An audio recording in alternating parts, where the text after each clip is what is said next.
Assalamualaikum warahmatullahi wabarakatuh. Kami dari kelompok 1 yang beranggotakan saya Amanda Rahma Alia dan juga anggotanya ada Rima Ramadhani, Dinda Triana Silvania, Fadir Rahman dan juga Mutiara Aulia Afifah. Sebelum kami melakukan proses instalasi dan juga menginput dokumen, kami akan menjelaskan sedikit materi terkait atom atau access to memory. Nah, di sini itu ada pengertian atom, fungsi atom, software pendukung, WEM server, peran software dalam menjalankan atom, dan juga kelebihan dan kekurangan atom. Materi pertama adalah tentang access to memory atau atom. Jadi, atom atau access to memory itu merupakan aplikasi open source berbasis web yang dikembangkan oleh Artefactual System untuk membantu lembaga kearsipan dalam mengelola, mendeskripsikan, menyimpan, dan juga menyediakan akses terhadap arsip secara digital. Atom ini dirancang agar proses pengelolaan arsip itu mengikuti standar deskripsi arsip internasional, sehingga informasi yang disajikan itu dapat menjadi lebih konsisten dan juga mudah dipahami. Nah, sebagai aplikasi berbasis web, Atom itu dapat diakses melalui browser tanpa perlu memasang aplikasi pada setiap komputer pengguna. Hal ini itu untuk memudahkan pengelolaan arsip secara terpusat dan juga memungkinkan beberapa pengguna mengakses sistem sesuai hak akses yang dimiliki. Nah, di sini adalah gambar halaman utama Atom jika sudah terinstall. Lalu fungsi atom itu kan memiliki fungsi utama sebagai sistem pengelolaan arsip digital yang membantu proses penyimpanan, pendeskripsian hingga penyediaan akses informasi arsip kepada pengguna. Nah, jadi dengan menggunakan atom, pengelolaan arsip itu nggak lagi dilakukan secara manual sehingga informasinya itu dapat ditemukan dengan lebih cepat dan juga terstruktur. Nah, fungsi atom itu adalah yang pertama mengelola dan juga menyimpan metadata arsip secara sistematis, menyediakan akses arsip melalui web secara cepat sehingga dapat diakses dari berbagai perangkat, lalu juga memudahkan proses pencarian arsip menggunakan fitur pencarian yang terintegrasi, terus mendukung pengelolaan arsip sesuai standar deskripsi internasional seperti ISADG, ISAR-CPF, terus ISDF, ISDI-AH, dan juga Dublin Core. Nah, terus juga dapat mendukung penyimpanan objek digital seperti dokumen, gambar, maupun file multimedia sebagai pelengkap deskripsi arsip.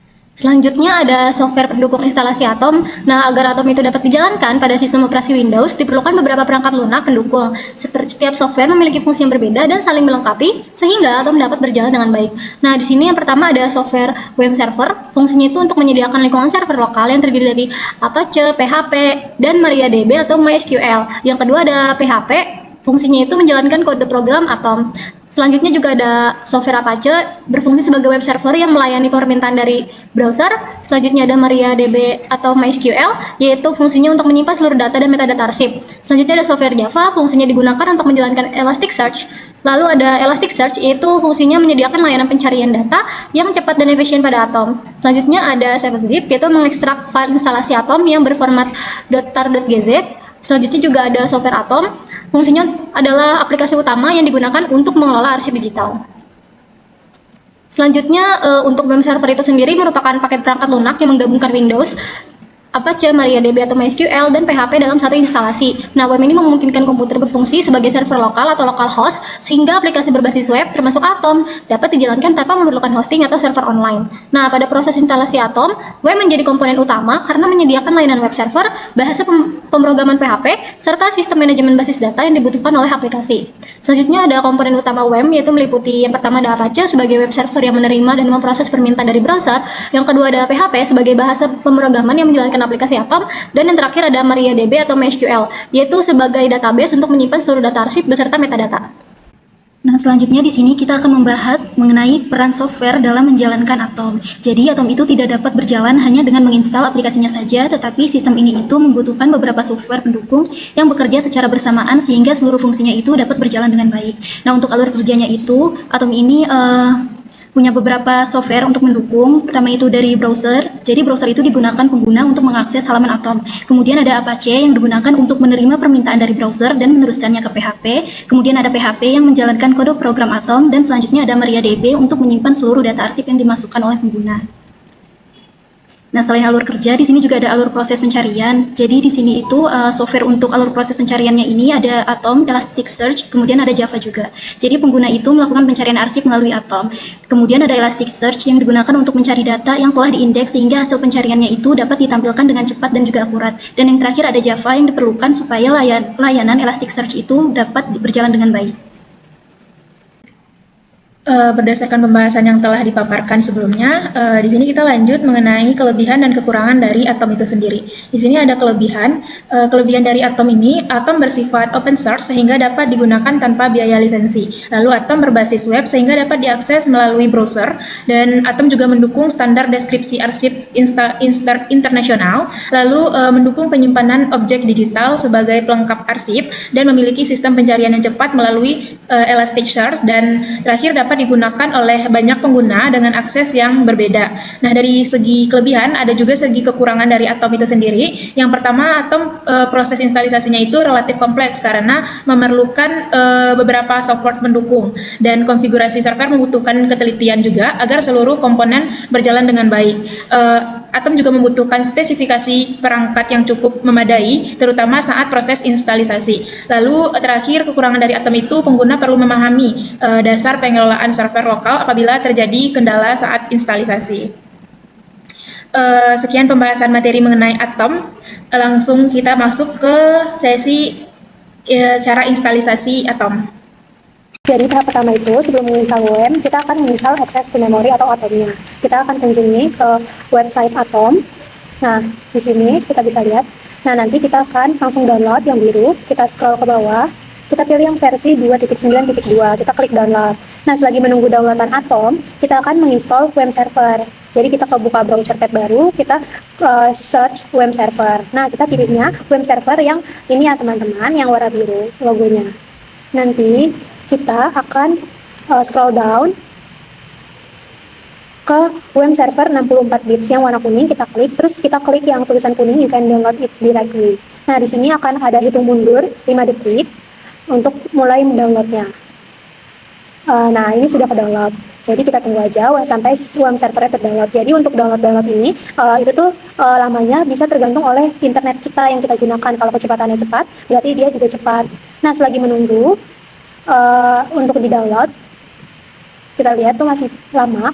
Jadi WM server itu gunanya untuk ada aplikasi tambahan untuk atom. Nah, kita sambil nunggu, kita akan menginstall WM server itu untuk paket-paket redistribusinya untuk mengaktifkan WM servernya. Kita pilih bahasanya bahasa Indonesia aja. Kita scroll dulu ke bawah.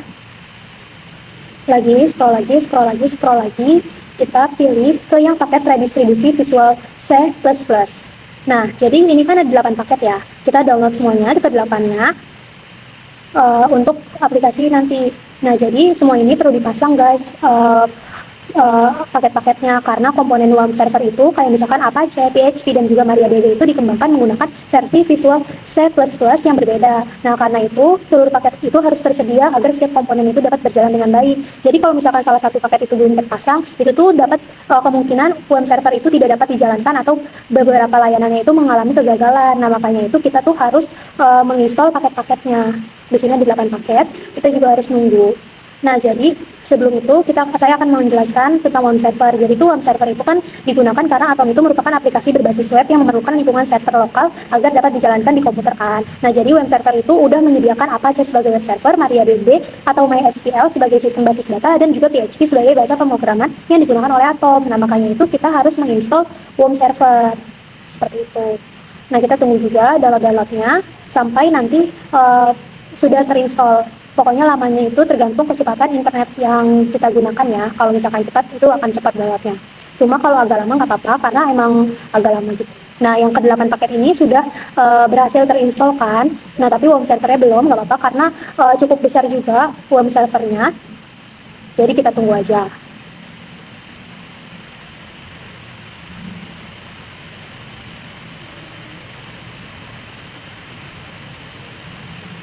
Nah, terus karena udah selesai ke-8 paketnya, kita buka File Explorer untuk menginstal atau running dari ke-8 paket tersebut yang udah kita download. Kita ke bagian downloads, terus kita klik ini yang udah kita file-file yang udah kita download tadi, ke-8 file. Kita klik yang vCredits 2010-nya, klik kanan, terus kita klik yang Run as Administrator. Terus di sini ada User Account Control, kita bisa klik Yes. Nah, di situ dia itu akan menunjukkan lisensi persetujuan. Kita klik I have it dan juga yes. Jadi kita tunggu untuk menginstall. Ini lagi progress. Nah, kita klik finish. Emang agak cepat. Nah, kita lakukan hal yang sama ke 8 paketnya, kita run as administrator, terus juga kita klik yes untuk itu, terus kita klik I agree to license term and condition, itu sebagai persetujuan dari kita untuk mengaktifkan aplikasinya, terus kita klik install. Nah, setelah sudah, kita close aja, lalu kita lakukan lagi ke file yang ketiga, klik kanan, lalu run as administrator, terus kita juga klik yes untuk user account control, lalu kita klik I agree to license, terus kita install.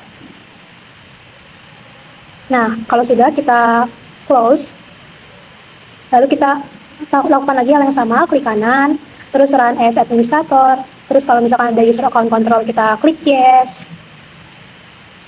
terus kita centang yang I agree untuk persetujuannya, lalu kita install. Kita tunggu, lalu kita close kalau sudah. Nah, lanjut lagi, file yang lain, run as administrator, lalu kita klik yes, user account controlnya, lalu kita klik I have read, dan juga yes, send information. Kita klik centang, terus kita install. Tunggu lagi, sampai berhasil terinstall. Nah, kita klik finish. Lakukan lagi hal yang sama, klik kanan, lalu klik run as administrator, lalu kita klik yes untuk user account control, lalu kita klik I agree, terus kita install.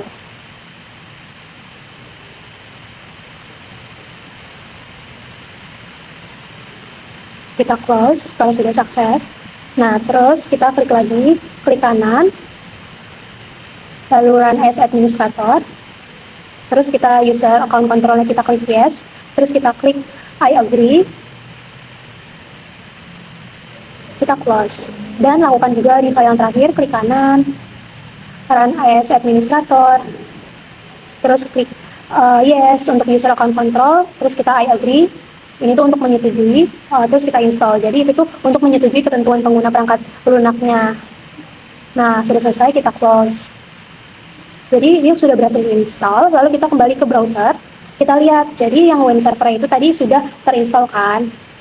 Nah, karena sudah terinstall web servernya, kita close. Nah, terus kita buka di file explorer yang web servernya, terus kita klik kanan, kita klik 2. Kita tunggu sampai nanti kebuka karena loading.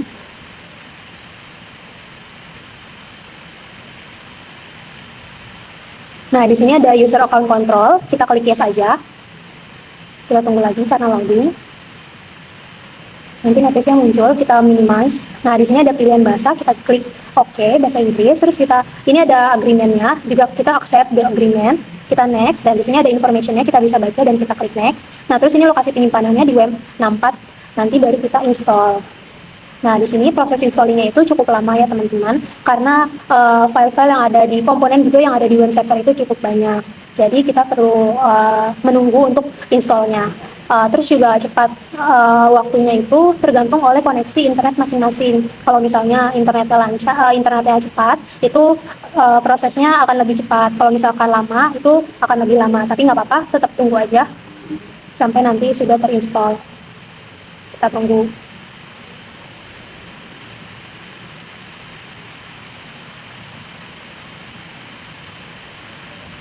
Oh, jadi aku mau sedikit jelasin aja. Jadi di web server itu dia ada beberapa warna gitu ikonnya. Jadi dia tuh ada warna merah, ada warna oranye, dan juga ada warna hijau. Nah, di situ tuh setiap warnanya itu mempunyai indikator yang berbeda.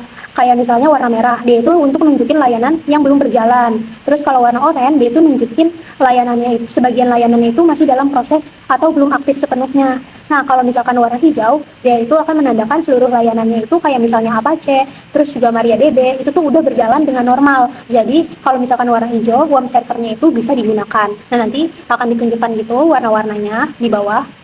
Jadi, bisa dilihat nanti. Pokoknya ada warna-warna itu bisa membedakan aplikasinya gitu. Maksudnya, membedakan apakah aplikasi itu sudah berhasil bisa berjalan atau masih dalam proses atau emang masih ada yang belum, kayak ada error-error atau ada hal-hal yang perlu digunakan gitu, hal-hal yang masih perlu dicoba-coba lagi untuk mengaktifkannya.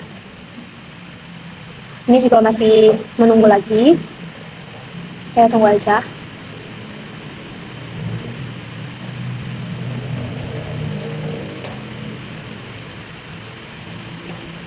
Kita tunggu dulu. Emang prosesnya agak lama, tapi nggak apa-apa.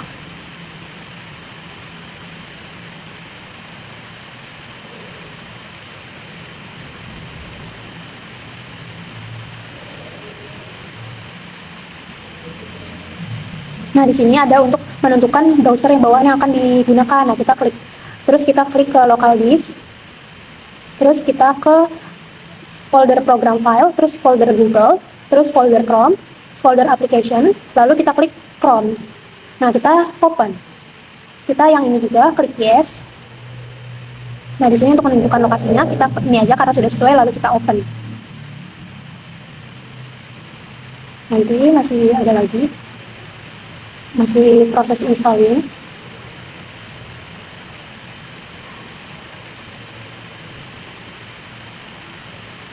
Nah, di sini ada informationnya, bisa kita baca dan next. Nah, lalu di sini ada finish. Kita klik finish karena sudah berhasil nih WOM servernya digunakan, sudah berhasil diinstall. Nah, kita klik lagi, klik 2 kali, terus kita klik yes untuk user account control. Nah, di sini kita WOM servernya itu akan mulai untuk mengaktifkan servisnya. Jadi kita harus menunggu lagi.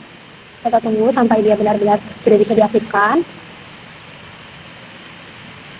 Jadi di sini tuh starting service itu untuk mengaktifkan layanan Apache dan juga MariaDB yang diperlukan untuk menjalankan aplikasi berbasis web. Jadi kita tuh harus menunggu sampai prosesnya selesai dan muncul status ready gitu.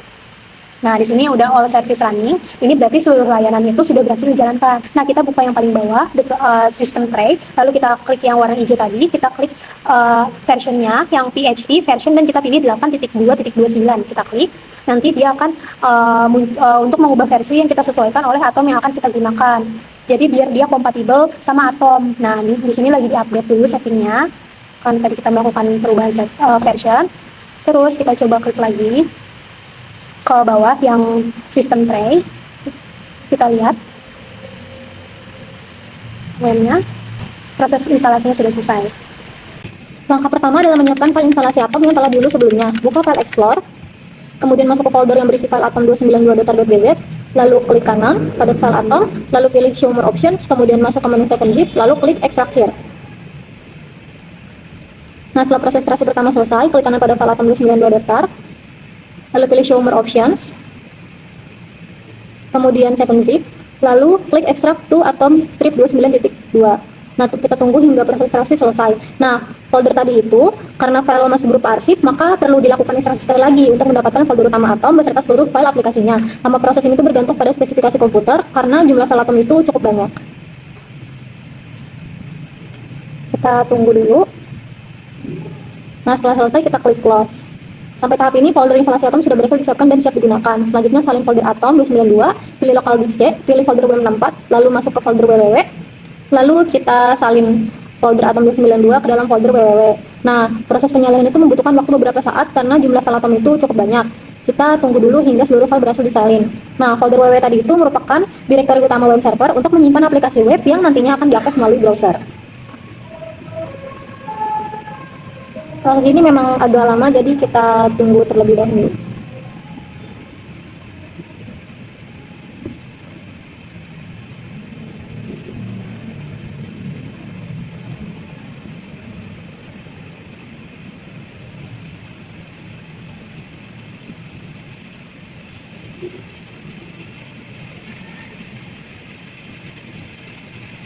Ini sudah 47%.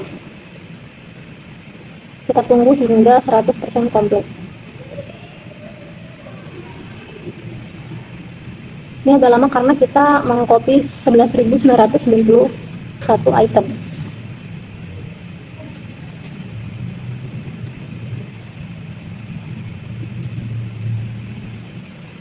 Sudah masuk ke 70%.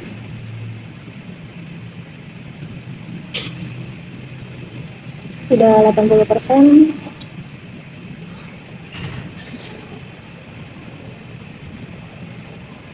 Sudah memasuki 90%, jadi ini sedikit lagi.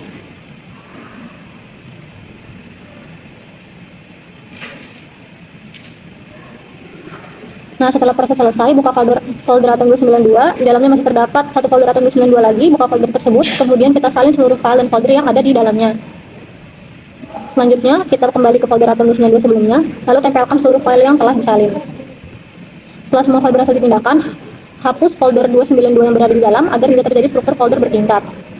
Nah, selanjutnya kita buka menu Windows, kemudian cari command prompt atau CMD, lalu pilih run as administrator. Selanjutnya kita jalankan perintah cls spasi tanda kutip c titik 2 garis miring wem 64 garis miring www garis miring atom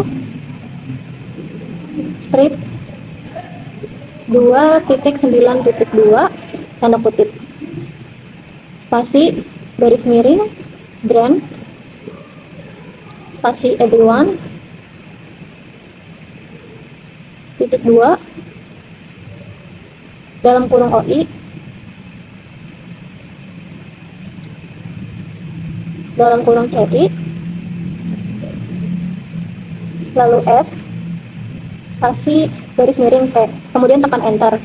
Nah, perintah icls ini digunakan untuk mengatur hak akses atau permission pada file dan folder di Windows. Pada perintah ini, seluruh file dan subfolder dalam direktori Atom diberikan hak akses penuh sehingga Atom dapat membuat case, menyimpan konfigurasi, serta melakukan perubahan data selama proses instalasi maupun saat aplikasi digunakan.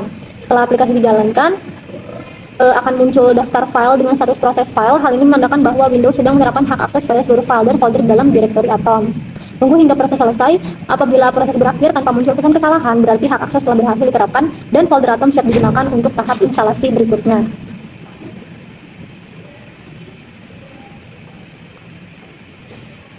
Kita tunggu karena ini prosesnya agak lumayan lama. Nah, selanjutnya kita buka browser dan akses website Eclipse Temurin. Nah, Java perlu diinstal karena akan digunakan untuk menjalankan Elasticsearch, yaitu mesin pencarian yang digunakan oleh Atom. Nah, kita klik dulu Eclipse Temurin. Nah, pada halaman utama pilih latest releases. Kemudian kita scroll ke bawah hingga menemukan JDK8-LTS. Lalu kita unduh versi Windows karena instalasi dilakukan pada sistem operasi Windows. Kita tunggu hingga proses pengunduhan selesai. Ini kita sedang mengunduh. Nah, lama proses ini bergantung pada kecepatan koneksi internet yang digunakan. Nah, setelah file berhasil diunduh, buka file installer tersebut. Sistem akan menampilkan proses preparing to install. Kemudian secara otomatis muncul jendela welcome to the setup wizard. Lalu kita klik next. Kemudian pada halaman end user kita centang I accept.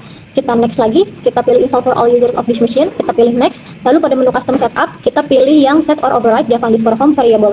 Nah, kita pilih will be installed on local hard drive. Lalu kita pilih next lagi dan kita klik install. Nah, pengaturan custom setup tadi itu bertujuan agar sistem Windows secara otomatis membuat variabel lingkungan Java underscore home, sehingga aplikasi lain termasuk Elasticsearch dapat menemukan lokasi instalasi Java tanpa perlu konfigurasi tambahan. Itu tadi sudah selesai. Lalu kita buka lagi CMD, kita pilih run as administrator. Lalu kita jalankan perintah Java spasi strip version, lalu kita klik enter. Nah, perintah ini digunakan untuk memastikan bahwa Java telah berhasil terinstall dan sudah dikenali oleh sistem operasi. Nah, selanjutnya kita buka browser dan akses halaman Elasticsearch versi 6.8.23. Versi ini digunakan karena kompatibel dengan Atom 292. Selain seluruh fitur dapat berjalan dengan baik tanpa masalah kompatibilitas. Kita klik Elasticsearch yang paling atas ini, lalu kita klik tulisan Windows yang berwarna biru untuk mulai mengunduh file instalasi Elasticsearch. Kita tunggu dulu hingga proses pengunduhan selesai. Nah, lama proses ini itu bergantung pada kecepatan koneksi internet yang digunakan.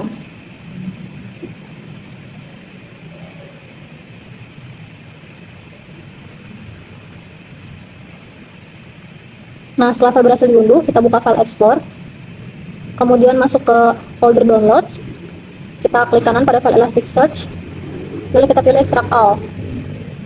Lalu kita klik browse.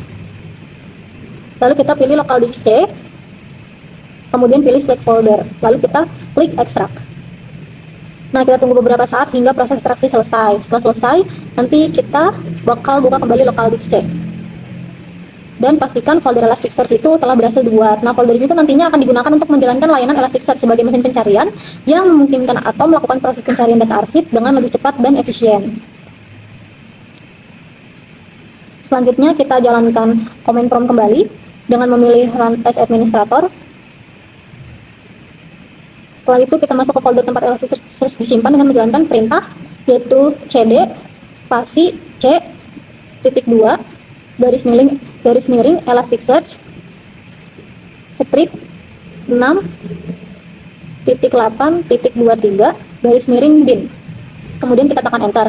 Nah, perintah cd atau change directory itu digunakan untuk berpindah ke folder tempat file Elasticsearch berada. Lalu kita klik Elasticsearch.bat, lalu kita tekan enter lagi.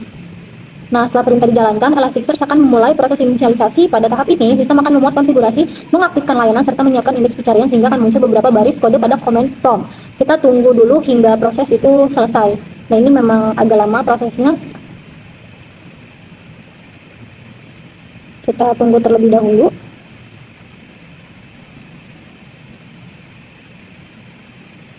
Nah, apabila telah muncul tulisan started yang di sebelah kanan itu di bawah, berarti Elasticsearch telah berhasil dijalankan dan siap digunakan oleh Atom sebagai mesin pencarian arsip. Kita jangan dulu menutup jendela CMD ini karena Elasticsearch harus tetap berjalan selama Atom digunakan.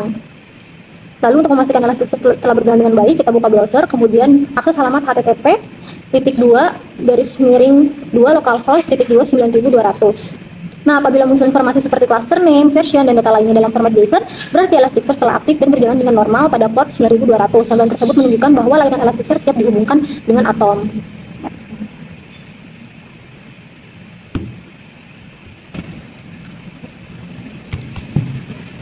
Nah, selanjutnya buka kembali ikon web server yang berada pada sistem tray. Nah, kemudian pilih localhost.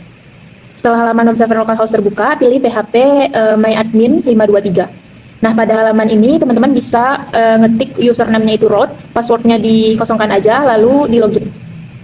Nah, setelah berhasil masuk ke php myadmin, pilih menu SQL yang ada pada bagian atas. Nah, selanjutnya masukkan perintah SQL yang telah disediakan. Teman-teman bisa melihat yang ada pada video tutorial ini. Teman-teman bisa masukkan perintah sesuai yang ada. Di sini aku sedikit ngejelasin bahwa perintah SQL ini digunakan untuk membuat database Atom, membuat akun pengguna khusus bernama Atom, memberikan hak akses penuh terhadap database tersebut, kemudian menyimpan seluruh perubahan konfigurasi yang telah dilakukan. Penggunaan akun khusus ini lebih aman dibandingkan menggunakan akun root, sekaligus memudahkan proses instalisasi dan pengelolaan database Atom. Nah, di sini teman-teman bisa mengikuti untuk perintahnya itu melihat dari video ini. Nah, di sini pada bagian kedua kita ketikkan general CI dan yang ketiganya di sini kita ketikkan perintahnya create user Atom localhost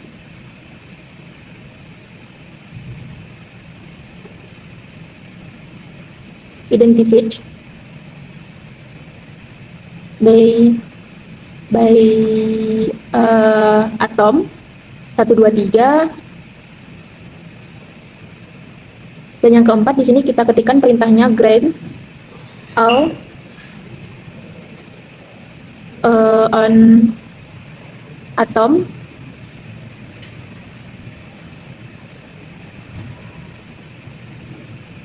to Atom localhost.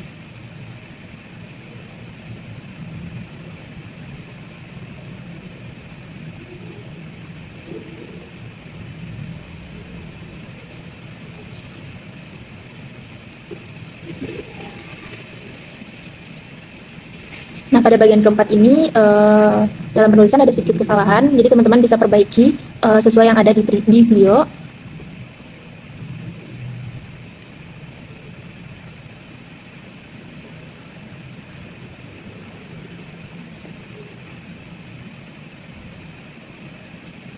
Nah, lalu yang kelima di sini kita ketikkan flash push pt privilege titik koma. Nah, apabila seluruh proses berhasil, akan muncul notifikasi berwarna hijau seperti ini yang menunjukkan bahwa setiap perintah SQL-nya telah berhasil dijalankan tanpa adanya error. Nah, pada tahap ini database Atom beserta akun pengguna Atom telah berhasil dibuat dan diberikan hak akses penuh terhadap database tersebut. Database ini nantinya akan digunakan oleh Atom untuk menyimpan seluruh data deskripsi arsip, informasi pengguna, serta konfigurasi sistem. Nah, tahap berikutnya di sini kita akan memasang Apache, yaitu extension PHP yang digunakan oleh Atom sebagai sistem cache. Nah, Apache di sini berfungsi menyimpan data yang sering sering digunakan di dalam memori sehingga proses akses halaman menjadi lebih cepat dan performa atomnya akan dapat meningkat. Nah, extension ini merupakan salah satu kebutuhan atom yang sehingga harus dipasang sebelum proses instalisasi dilanjutkan. Nah, di sini kita kembali ke command prompt-nya yang sebelumnya digunakan untuk mengecek versi Java. Nah, di sini kita ketikkan sesuai perintah ya yang ada di video ini. Teman-teman bisa mengetikkan mengikuti perintahnya sesuai yang ada pada tutorial ini. Nah, di sini kita ketikkan c worms 64 bin php php 8 2.29. Nah, lalu di bagian terakhir kita ketikkan trade sovereignty. Nah, kita enter. Lalu bagian kedua kita ketikkan yang sama, tapi di bagian terakhir kita ganti compiler. Lalu kita enter. Nah, di bagian yang ketiga ini kita ketikkan yang sama juga, lalu kita di bagian terakhir kita ganti arsitektur. Nah, ketiga informasi ini itu digunakan untuk mengetahui konfigurasi PHP yang sedang digunakan. Nah, selanjutnya di sini teman-teman buka browser, kemudian akses website PHEL, yaitu repositori resmi yang menyediakan berbagai extension untuk PHP. Nah, di sini teman-teman pilih bagian yang pertama, kemudian klik page egesh yang di pojok kanan, kemudian klik Apache pada bagian chasing. Nah, setelah teman-teman klik, teman-teman scroll ke bawah, lalu pilih yang 5.1.27 dan kemudian klik DLL. Nah, di sini selanjutnya teman-teman scroll kembali ke bawah, kemudian pilih file PHP 8.2 track self. Teman-teman cari di sini yang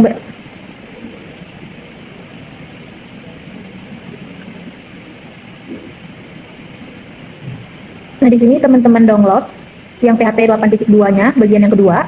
Nah, tunggu hingga proses pengunduhannya selesai. Lama prosesnya ini tergantung koneksi internet teman-teman.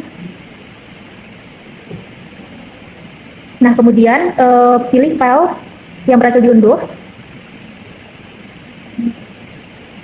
dan buka file tersebut. Setelah itu ekstrak filenya. Kemudian tunggu hingga prosesnya selesai. Nah, di sini setelah proses selesai, buka folder hasil ekstraksi, kemudian salin PHP, Apache dan lain-lainnya ini. Nah, teman-teman di sini bisa salin yang bagian ini. Selanjutnya buka local disk C, masuk ke folder WAM, kemudian bin, kemudian PHP 8229, terus ke folder XT, paste PHP Apache-nya di sini. Dengan langkah ini, file extension Apache telah ditambahkan ke direktori extension PHP sehingga nantinya dapat digunakan oleh sistem. Selanjutnya itu pada folder PHP 8229 cari file php.ini, buka melalui notepad. Terus file ini tuh berisi konfigurasi PHP yang digunakan ketika PHP dijalankan melalui command prompt. Setelah itu kita cari ini folder Apache. Foldernya itu terletak di WAM, terus di bin Apache 2465. Dari situ kita ke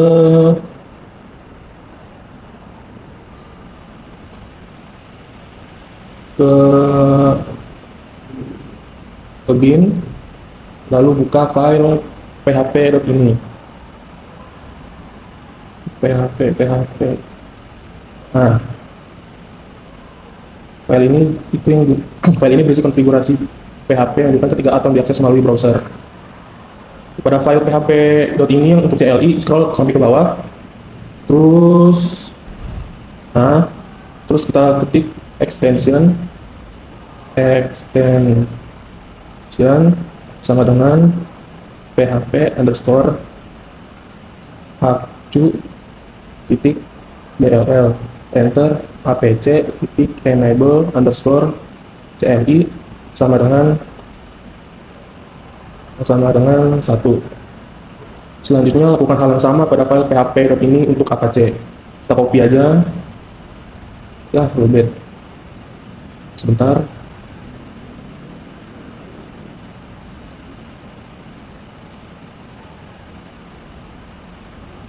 Kita copy ke file sebelahnya, terus sama scroll ke bawah, tab paste aja. Nah, konfigurasi tersebut digunakan untuk mengaktifkan extension Apache baik pada PHP yang berjalan melalui command prompt maupun melalui Apache. Terus kita search extension underscore dir. Nah, kalau di situnya udah sesuai lokasi, jadi udah bisa, udah benar maksudnya. Kita copy juga, kita buka di file yang satunya. Oh ya, ini kita lihat memory limitnya dulu nih. Kita cari memory limit, terus kita ubah menjadi 1024M. Untuk yang PHP ini yang CLI sama, kita hapus, kita ubah ke -1. Pengaturan ini dilakukan karena proses instalasi Atom membutuhkan alokasi memori yang cukup besar. Nilai 1024M memberikan batas memori sebesar 1 GB. Terus sedangkan yang -1 pada CLI berarti tidak ada batas penggunaan memori. Setelah udah perubahan, kita save kedua filenya.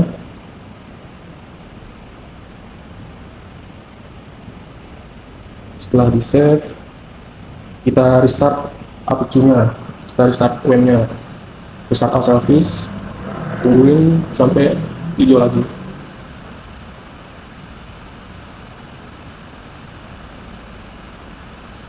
Nah, kalau udah hijau berarti udah normal nih, udah berfungsi semuanya, Apache, MariaDB.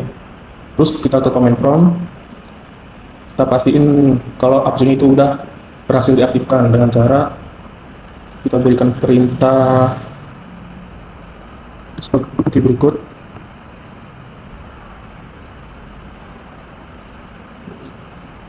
Nah,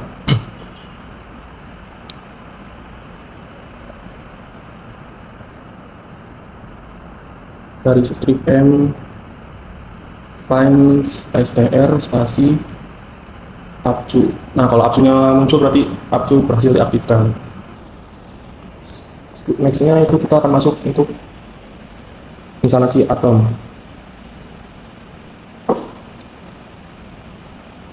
Kita buka CMD-nya, pastikan yang Elasticsearch bed-nya itu sudah berjalan.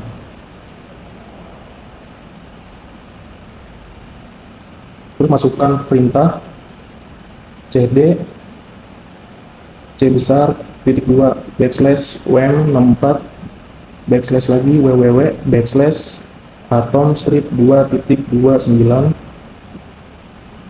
titik 2 maaf. Kita enter, kita klik atas aja 2 kali sampai mirip perintahnya seperti yang di atas. Terus kita hapus, kita ganti ke Symfony spasi charge titik 2 clear, kita enter.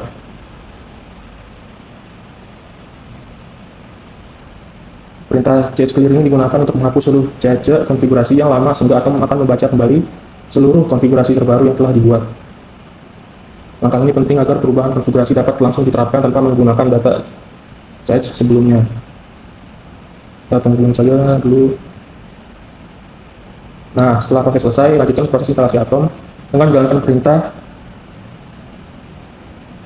seperti berikut. Kita klik atas saja, panah atas, terus hapus sampai Symfony, ganti dengan tools titik 2 install, enter. Perintah Symfony tools install ini merupakan installer Atom berbasis command line interface yang akan membuat file konfigurasi, menghubungkan Atom dengan database serta Elasticsearch, membuat struktur database, mengimport data awal, dan membuat akun administrator.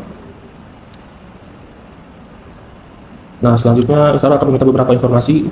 Kita isi aja database nya localhost, database portnya 3366, database name Atom, database usernya Atom juga, database passwordnya terserah kita. Di sini kita menulis Atom 123. Lanjut, ikutin saja yang di dalam kurung itu. Atom, saya title-nya juga Atom, access to memory, http://127.0.0.1. Di sini kalian bebas admin emailnya apa.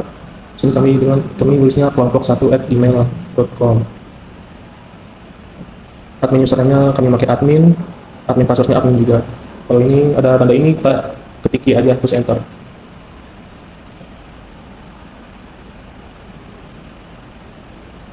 Terus ada lagi, kita klik Y lagi, enter lagi.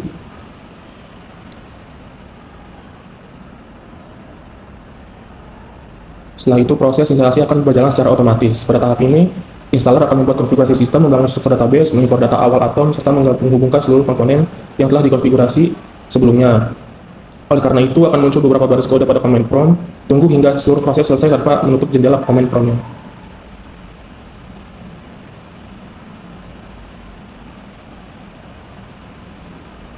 Apabila proses instalasi selesai tanpa muncul pesan kesalahan, berarti instalasi inti Atom telah berhasil dilakukan dan dapat dilanjutkan ke tahap konfigurasi akhir.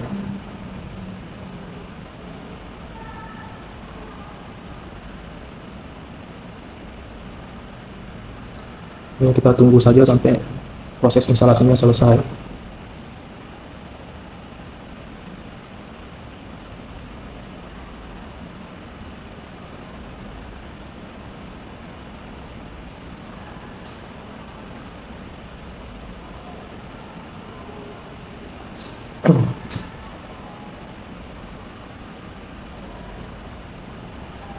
Sabar ya teman-teman, memang agak lama prosesnya. Nah, kalau ini tanpa ada kesalahan, berarti instalasi telah berhasil dilakukan. Tahap berikutnya itu adalah melakukan konfigurasi virtual host. Nah, konfigurasi ini bertujuan supaya Atom dapat diakses melalui alamat khusus, yaitu atom.local, sehingga aplikasi dapat berjalan dengan sebagaimana mestinya. Nah, di sini kita buka Notepad dengan mengklik Run as Administrator. Nah, kalau misalkan udah kebuka, di sini kita klik File, kemudian klik Open. Selanjutnya di sini kita ubah jenis filenya menjadi All Files. Nah, di sini kita buka local disk C. Kemudian kita klik lagi WAM64, selanjutnya kita klik bin, lalu Apache 2465, selanjutnya klik conf, lalu yang terakhir kita klik extra. Nah, di sini kita cari file dengan nama httpd://vhost.conf. Nah, pada bagian paling bawah file tersebut, di sini kita mau nambahin konfigurasi virtual host sesuai dengan konfigurasi Atom yang digunakan. Nah, konfigurasi ini berisi nama domain lokal, lokasi file instalasi Atom, serta pengaturan hak akses supaya Apache dapat mengakses seluruh file aplikasi dengan benar.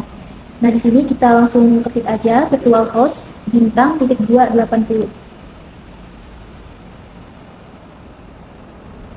Nah, kalau misalkan udah, kita enter, kemudian ketik lagi server name atom.local.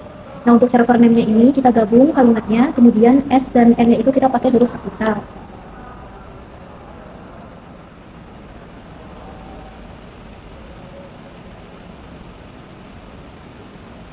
Nah, kalau udah, kita enter, kemudian ketik lagi dokumen root, tanda petik C.2 www atom strip 2.9.2.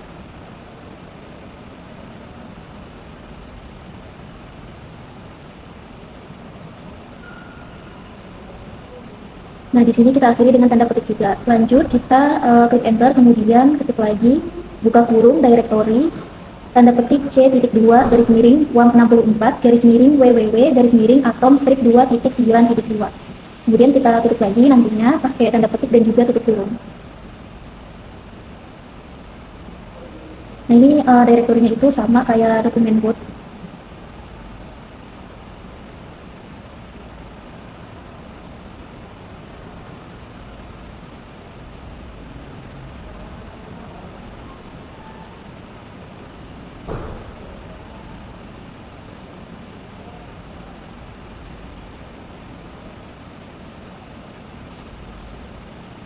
Selanjutnya kita enter lagi, kemudian ketik options indexes follow symlinks. Nah, untuk kalimat follow symlinks ini kita gabungin jadi satu, kemudian tiap huruf awalannya itu kita menggunakan huruf kapital.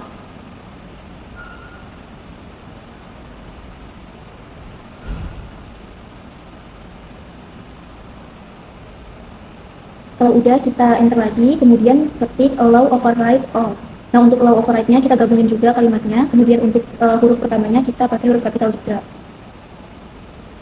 Lanjut lagi, enter, kemudian ketik require all granted.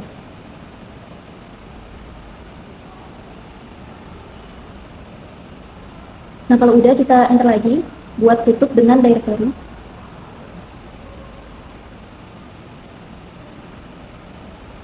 Selanjutnya enter lagi kalau udah, terus kita tutup menggunakan virtual host.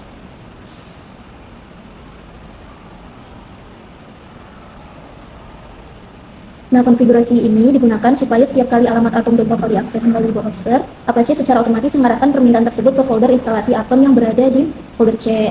Nah, setelah selesai menambahkan konfigurasi, simpan perubahan dengan memilih save. Nah, di sini kita klik menu file. Nanti habis itu ada pilihan save, kita klik save.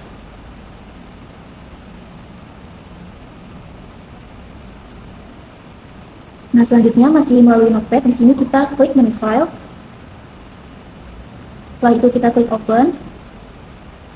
Selanjutnya kita buka local disk C, kemudian kita pilih Windows. Selanjutnya kita cari sistem 32. Nah, kalau udah ketemu kita buka folder drivers.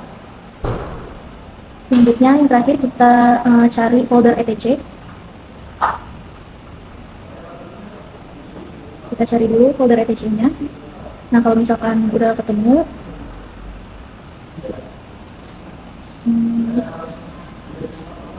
nah ini dia, kita ubah jenis filenya menjadi all files. Kemudian nanti ada file host. Nah, di sini kita buka.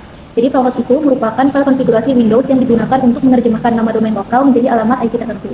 Nah, pada tahap ini nama atom.local akan diarahkan ke alamat IP komputer lokal, sehingga browser dapat mengenali alamat tersebut tanpa memerlukan koneksi internet maupun layanan DNS. Nah, setelah memastikan konfigurasi telah sesuai, simpan kembali file host dengan memilih save. Nah, jadi di sini kita periksa dulu, kalau misalkan udah sesuai, kita klik save. Nah, setelah seluruh konfigurasi selesai, kita lakukan restart all service pada WAM server, supaya perubahan konfigurasi Apache itu dapat diterapkan. Nah, selama proses restart, icon WAM server itu bakal berubah warnanya menjadi merah, kemudian berubah lagi warnanya menjadi oranye, dan akhirnya kembali lagi menjadi hijau. Nah, kalau misalkan ikonnya itu udah ubah warnanya menjadi hijau, jadi seluruh layanannya itu berhasil dijalankan dengan menggunakan konfigurasi yang baru. Nah, di sini kita kembali ke command prompt, kemudian kita jalankan perintah berikut untuk memperbarui alamat dasar atau site-based URL pada atom. Nah, di sini kita ketik Symfony tools klik 2 settings set site-based URL. Tanda petik http atom.local, kemudian ditutup lagi dengan tanda petik. Nah, perintah ini itu digunakan untuk memperbarui alamat utama yang digunakan oleh atom. Dengan demikian, seluruh tautan seperti gambar, file, CSS, JavaScript, serta berbagai komponen lainnya itu bakal mengarah ke alamat http://atom.local, sehingga aplikasinya itu dapat diakses dengan benar melalui virtual host yang telah dibuat. Nah, di sini kita klik dulu kode yang tadi. Nah, selanjutnya di sini kita mau bersihin kembali chase atom yang dengan menjalankan perintah berikut. Nah, di sini kita ketik aja Symfony chase.2 clear. Nah, langkah ini dilakukan supaya seluruh perubahan konfigurasi yang baru itu dibuat dapat langsung diterapkan. Dengan menghapus chase atom, akan membaca ulang seluruh konfigurasi terbaru dan tidak lagi menggunakan konfigurasi yang lama. Nah, kita ini mau restart all service pada WAM servernya dulu, kemudian kita tunggu icon WAM servernya itu berubah menjadi warna hijau. Nah, kalau misalkan udah warna hijau, kita di sini buka browser, kemudian kita akses alamat http://atom.local.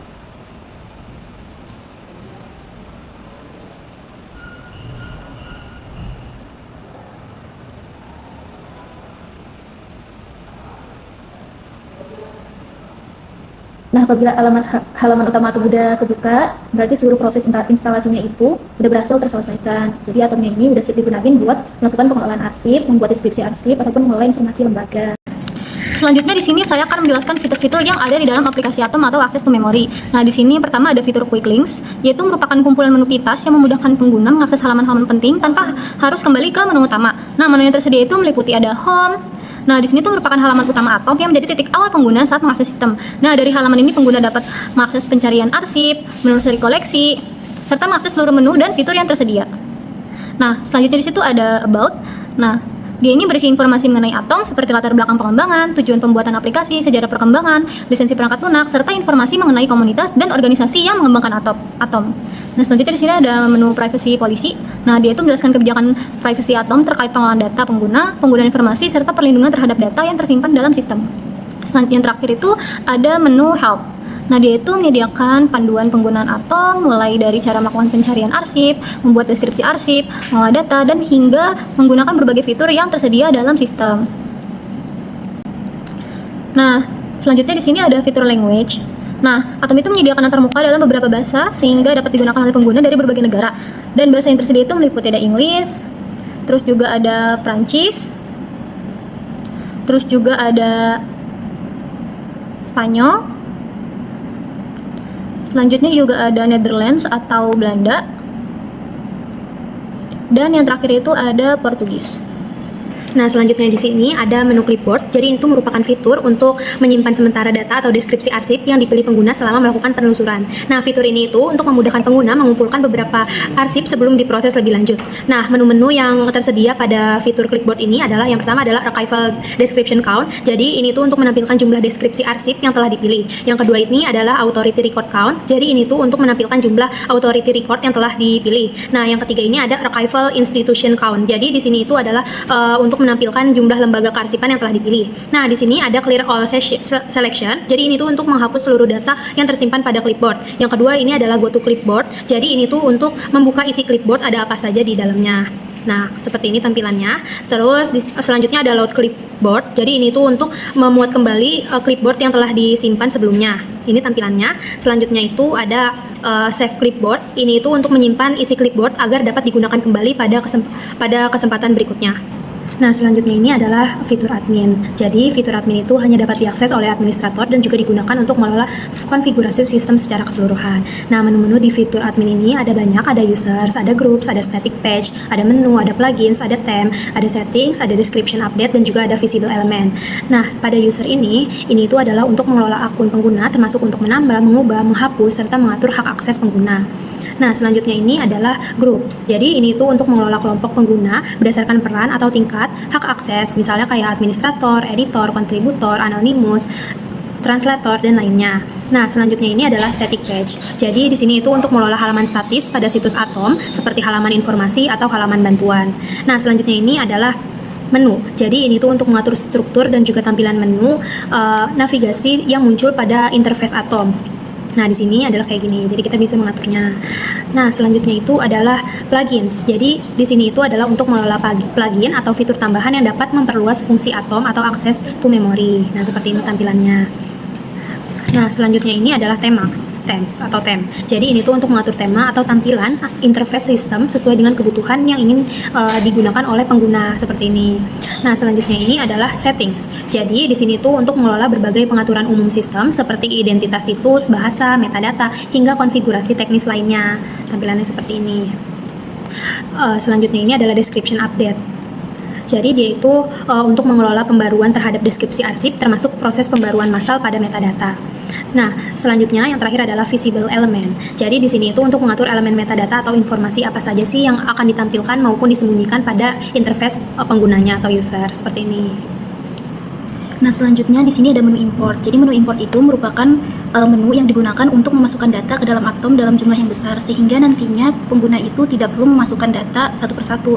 Nah, di sini ada beberapa format. Yang pertama itu ada XML yang gunanya itu untuk mengimport data arsip dalam format XML yang sesuai dengan standar yang telah didukung oleh Atom. Kemudian ada format CSV yang gunanya itu untuk mengimport data menggunakan file CSV yang umum digunakan untuk migrasi data dari spreadsheet ataupun sistem lain. Kemudian ada validate CSV yang gunanya itu untuk memeriksa apakah file CSV itu telah sesuai dengan format yang telah dipersyaratkan sebelum proses import itu dilakukan. Nah, fitur ini membantu untuk mengurangi kesalahan saat memasukkan data. Dan yang terakhir ada SKOS, yang gunanya itu untuk mengimport data taksonomi ataupun kosakata terkontrol menggunakan format SKOS, sehingga istilah-istilah metadata dapat dimanfaatkan ke dalam sistem.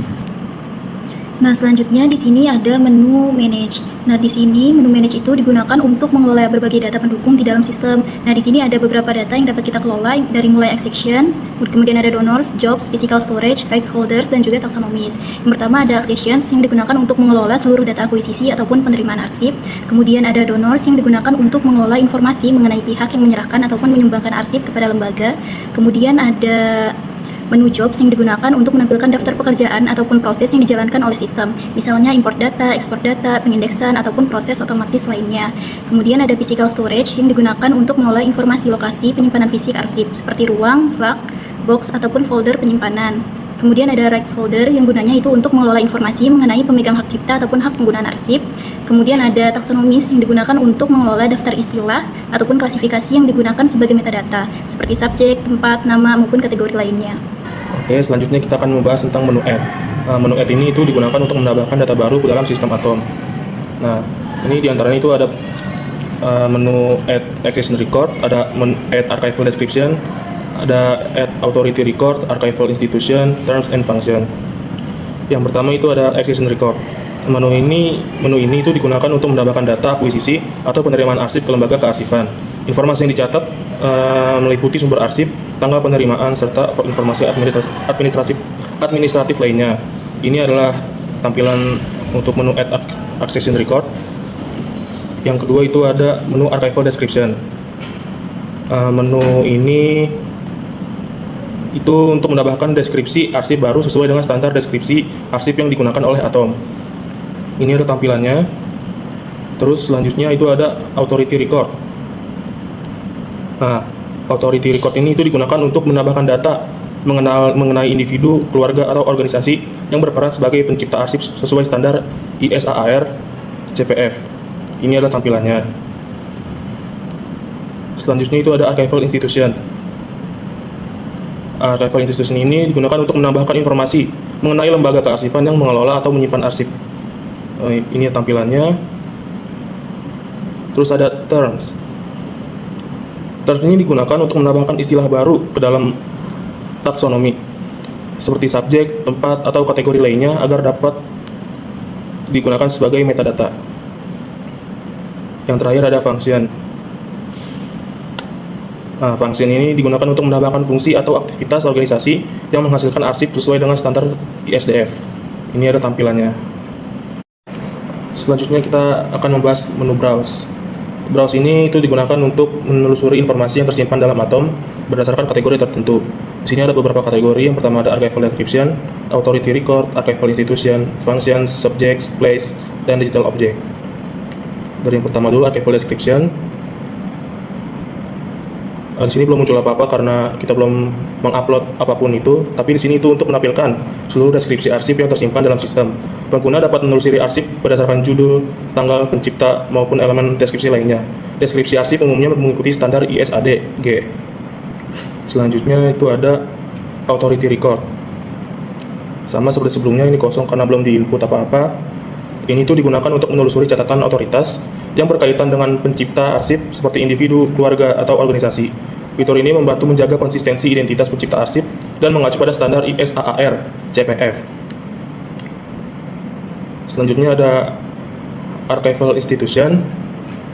Ini untuk menampilkan lembaga atau institusi yang menyimpan, mengelola, atau menyediakan akses terhadap arsip sehingga pengguna dapat mengetahui lokasi pengelolaan suatu arsip. Terus ada function. Ini memungkinkan pengguna menelusuri arsip berdasarkan fungsi atau aktivitas yang menghasilkan arsip tersebut. Misalnya fungsi administrasi, pelayanan publik, pendidikan, atau keuangan. Fitur ini mengacu pada standar ISDF. Next-nya ada subject. Ini tuh memungkinkan pengguna menelusuri arsip berdasarkan subjek atau topik tertentu yang berkaitan dengan isi arsip. Ini tampilannya kayak begini. Terus ada place. Place ini memungkinkan pengguna mencari arsip berdasarkan lokasi geografis yang berkaitan dengan arsip, baik sebagai tempat penciptaan arsip maupun lokasi terjadinya suatu peristiwa.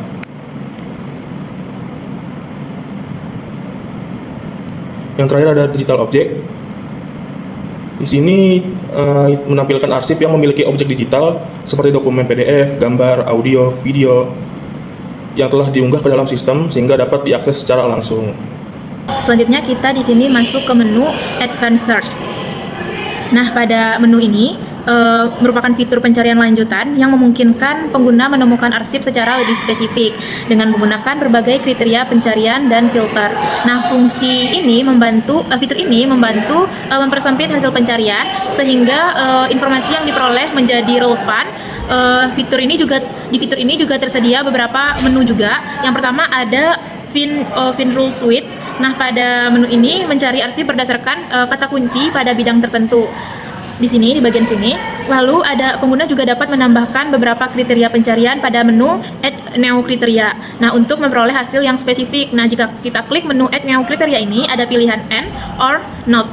Nah, lalu fitur selanjutnya ada limit rules to. Nah, di sini ada dua submenu juga, ada repository dan top level description. Nah, pada repository membatasi hasil pencarian berdasarkan lembaga atau repository penyimpanan arsip. Lalu pada menu top level description, nah di sini membatasi pencarian pada deskripsi arsip tingkat atas atau font atau koleksi utama. Lalu ada menu selanjutnya itu ada filter rules by. Nah, pada di bagian ini tuh ada sub menu juga. Ada yang pertama itu ada level of description. Nah, pada bagian ini menyaring arsip berdasarkan tingkat deskripsi. Jika kita klik pada menu ini, ada pilihan collection, file, font, item, part, record group, series, subfont, dan yang terakhir ada subseries. Nah, selanjutnya di sini ada digital object available. Nah, pada ini tuh menampilkan hanya arsip yang memiliki objek digital. Jika kita klik ada pilihan yes atau no. Lalu lanjut di sini ada feeding aid. Nah, pada bagian ini menyaring arsip yang memiliki feeding aid atau sarana bantu temu kembali arsip. Nah, pada bagian ini ada pilihan beberapa menunya juga. Lalu ada copyright status. Nah, pada bagian ini menyaring arsip berdasarkan status atau hak cipta. Jika kita klik ada pilihan public domain, under copyright, dan unknown. Lalu pada bagian sebelahnya ini ada general material designation. Nah, pada bagian ini menyaring arsip berdasarkan jenis atau bentuk media arsip. Jika kita klik pada bagian ini ada beberapa pilihan opsi juga. Lalu yang bagian bawahnya itu ada pilihan top level description atau all description. Nah, pada bagian yang dua ini itu tuh menentukan apakah pencarian hanya dilakukan pada deskripsi tingkat atas atau seluruh tingkat deskripsinya. Nah, di sini bisa kita pilih sesuai dengan kebutuhan. Lalu ada yang terakhir di bagian bawah filter by date rank. Nah, pada bagian itu ini membatasi hasil pencarian berdasarkan rentang tanggal tertentu. Di sini ada bagian start dan end, yaitu tanggal awal dan tanggal akhir. Nah, pengguna juga dapat memilih metode pencarian hasil, pencocokan hasil, yaitu overlapping atau exchange. Pada menu selanjutnya kita masuk ke menu My Profile. Nah, pada menu My Profile ini merupakan menu yang digunakan untuk melihat dan mengelola informasi akun pengguna. Nah, pada menu ini pengguna dapat melihat identitas akun seperti username, email, dan kelompok pengguna. Juga bisa mengubah informasi profil sesuai hak akses yang dimiliki serta melihat pengaturan izin atau permission, dan bisa juga bisa melihat riwayat penyuntingan atau editing history. Nah, pada menu My Profile ini ada beberapa submenu. Yang pertama ada menu profile itu sendiri. Di sini dia itu menampilkan informasi dasar akun pengguna seperti username, lalu ada emailnya juga, ada kelompok pengguna atau user group. Nah, serta menyediakan opsi untuk mengubah data akun. Di sini ada menu yang namanya edit. Lalu submenu selanjutnya ada archive description permission. Nah, jika kita klik pada bagian menu ini, menampilkan hak akses pengguna terhadap deskripsi arsip, seperti izin untuk melihat, menambah, mengubah, dan menghapus data. Juga dapat menghapus data deskripsi arsip sesuai pesan yang dimiliki. Lalu bisa juga mengedit dan bisa menambahkan juga. Nah, pada menu selanjutnya itu ada authority record permission. Nah, pada bagian ini menampilkan hak akses pengguna terhadap authority record, yaitu data mengenai individu, keluarga, atau organisasi yang berperan sebagai pencipta arsip. Lalu submenu selanjutnya ada archival institution permission. Nah, jika kita klik pada bagian ini menampilkan hak akses pengguna terhadap data lembaga kearsipan atau archive institution. Lalu submenu terakhir ada taxonomy permission. Nah, pada bagian ini jika kita klik menampilkan hak akses pengguna dalam mengelola taksonomi seperti subjek, tempat, dan istilah. Lalu menu selanjutnya itu menu logout. Nah, menu logout di sini berfungsi untuk mengakhiri sesi penggunaan dan keluar dari sistem Atom secara aman. Jadi itu merupakan menu-menu yang ada pada Atom. Nah, untuk next selanjutnya kita masuk ke cara input arsip ke dalam Atom ini. Nah, sekarang di sini kami akan menginput isi-isi kelima dari dokumen tersebut. Nah, kita mulai dari dokumen pertama. di sini ada dokumen akreditasi dari Aquin. Nah, pertama kita pilih Add, lalu kita pilih yang bagian Archival Descriptions. Lalu di sini kita isi di bagian identity area. Nah, pada bagian identity area ini saya mengisi reference code dengan kode UIN garis miring FEB, yaitu Fakultas Ekonomi dan Bisnis. Lalu AKR, yaitu akreditasi. Selanjutnya di sini 2025, karena dokumen tersebut ini rilis pada tahun 2025. Nah, terus juga garis miring 001 karena ini file nomor 1. Nah, untuk title-nya kita bisa lihat di sini, yaitu ada The Accreditation, Certification, and Quality Assurance Institute. Kita tulis pada bagian title.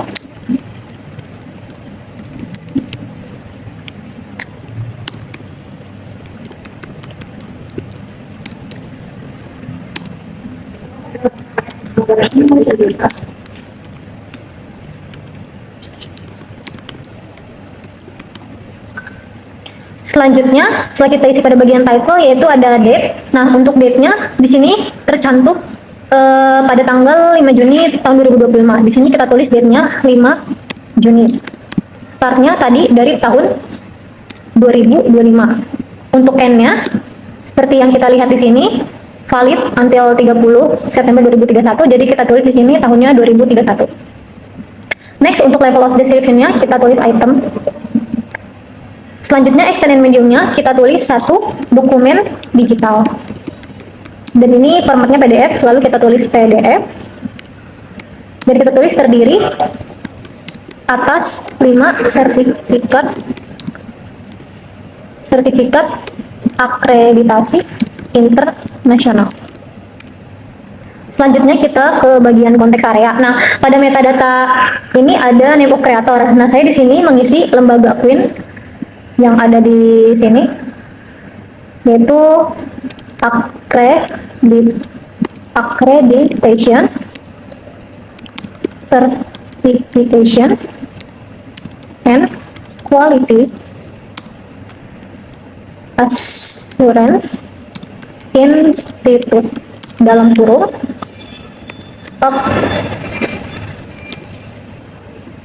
Aquin. Selanjutnya, archival story-nya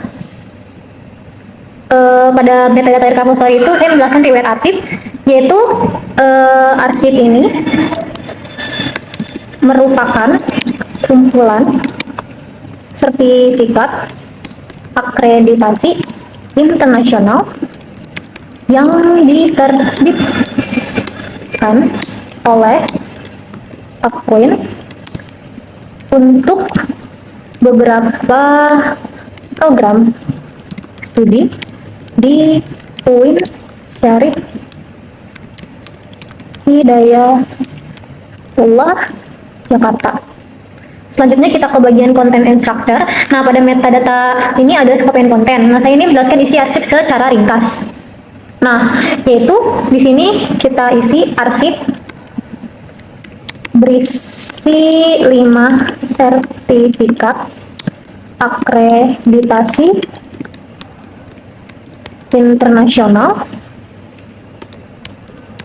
yang diterbitkan oleh Accreditation, Certification, and Quality Assurance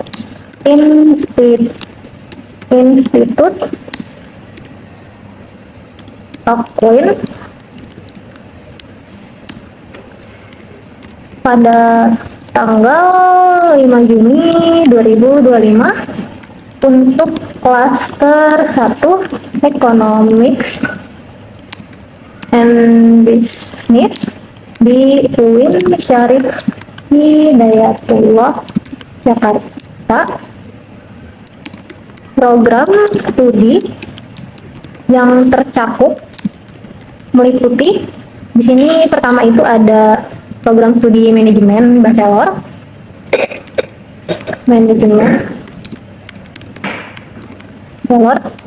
lalu yang kedua ada program studi accounting bachelor, Lalu yang ketiga di sini ada program studi Development Economics.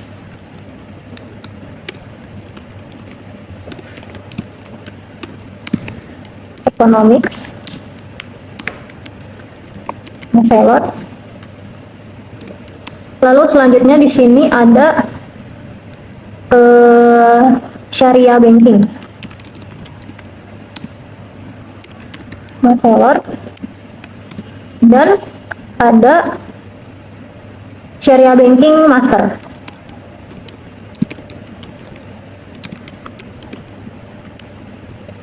Lalu kita tulis seluruh sertifikat menyatakan status akreditasi yang berlaku hingga 30 September 2031 seperti yang ada di bagian sini. Lalu kita tulis serta memuat identitas program studi, tanggal penerbitan tadi ada 5 Juni tahun 2025, terus juga ada nomor sertifikat yaitu ada di sini, terus juga ada tanda tangan,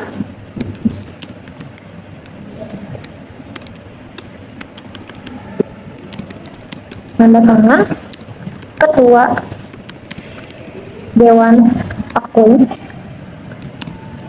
dan cap resmi lembaga. Selanjutnya kita ke conditions of access and use area. Di sini pada metadata language of material saya mengisi English karena pada dokumen itu bertuliskan bahasa Inggris. Seperti yang bisa kita lihat di sini bahasa Inggris. Lalu juga selanjutnya pada bagian description control area, di sini saya mengisi institution identifier dengan Universitas Islam Negeri Syarif Hidayatullah Jakarta. Terus juga di sini kita tulis rules or conventions-nya.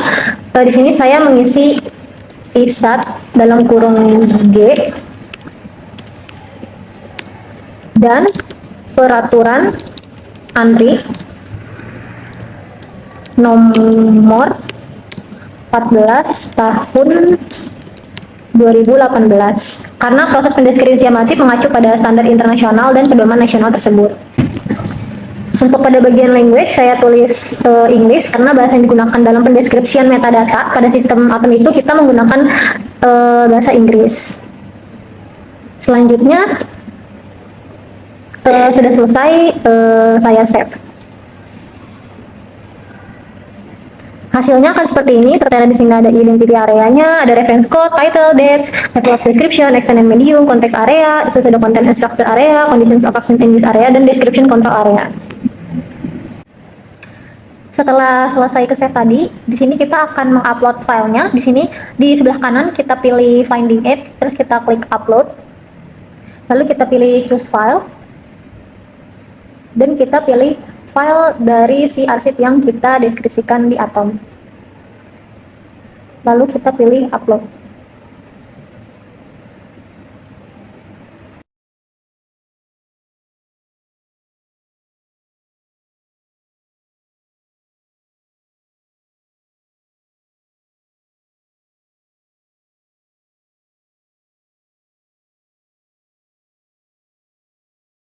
Nah, kita akan mulai masukin dokumen yang kedua, yaitu dokumen yang ini, yang di section. Jadi, kita akan mulai. Yang pertama kita akan ke menu Add, lalu kita klik Archival Description. Nah, di sini tuh ada area-area yang bisa diisi. Nah, yang pertama itu kita masuk ke Identity Area. Jadi, di sini tuh ada identifier. Nah, jadi identifier itu untuk mengisi reference code. Jadi, dengan kode UIN JKT / AKD untuk akreditasi, terus AJPUIN tahunnya 2025, lalu 002. Nah, di sini itu reference kode ini berfungsi sebagai identitas unik untuk arsip sehingga arsip itu memiliki kode yang berbeda dan juga memudahkan proses temu kembali arsipnya. Nah, lanjut kita ke bagian title. Jadi di sini title-nya itu adalah bagian yang ini yang di bold. Nah, yang kayak gini, accreditation procedure at the Syarif Hidayatullah State Islamic University Jakarta, Management Bachelor, Accounting Bachelor, Development Economic Bachelor, Sharia Banking Bachelor, Sharia Banking Master, Decision. Jadi kita akan tulis seperti itu. Accreditation procedure at the Syarif Hidayatullah State Islamic University Jakarta. Titik 2, Manajemen Bachelor, lalu Accounting Bachelor, lalu Development Economic,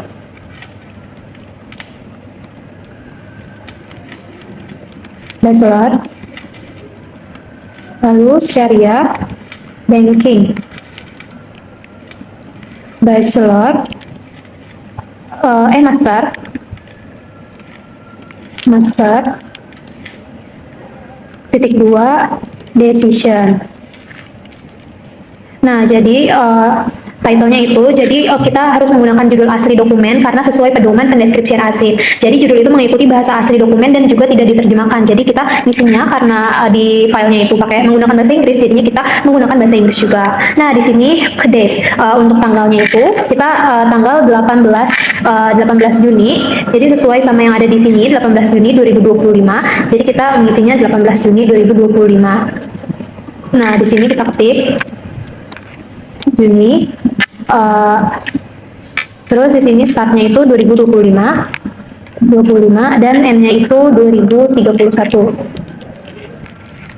Nah, karena di sini itu ada di bawah, di sini itu ada yang ini until 30 September 2031. Jadi kita akan mengisinya sampai 2031. Nah, selanjutnya kita akan ke level of description. Nah, di sini itu kita tulisnya item karena dia itu item, jadi dia itu arsipnya yang saya deskripsikan itu merupakan satu dokumen digital yang berupa surat keputusan atau decision letter. Nah, selanjutnya kita akan masuk ke extend and medium. Nah, di sini itu kita tulis ya, karena di sini itu adalah satu dokumen digital yang berbentuk PDF dan juga dia ini adalah 4 halaman. Jadi kita tulis satu dokumen digital kita dalam kurung PDF, lalu 4 halaman. Nah, di sini itu metadatanya digunakan untuk menjelaskan jumlah arsip beserta media penyimpanannya. Nah, selanjutnya kita masuk ke content area. Jadi di sini itu ada name of creator. Nah, di sini itu name of creatornya adalah Accreditation, Certification, and Quality Assurance Institute. Nah, di sini yang ada logonya. Jadi kita tulis juga kreatornya siapa. Kita tulis, kita ketik accreditation, certification, terus and quality assurance institute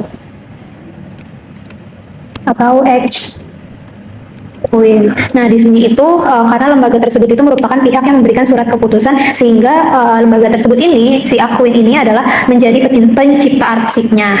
Nah, selanjutnya repositornya kita kosongin, lalu kita masuk ke archival history-nya. Jadi archival history itu dia itu adalah bahwa dokumen itu kan merupakan surat hasil keputusan dari proses akreditasi internasional yang diterbitkan oleh Aquin untuk UIN Syarif Hidayatullah Jakarta. Nah, ini itu bertujuannya untuk memberikan informasi mengenai asal-usul arsipnya. Jadi kita harus tulis ya archival historinya. Kita ketik dokumen merupakan surat hasil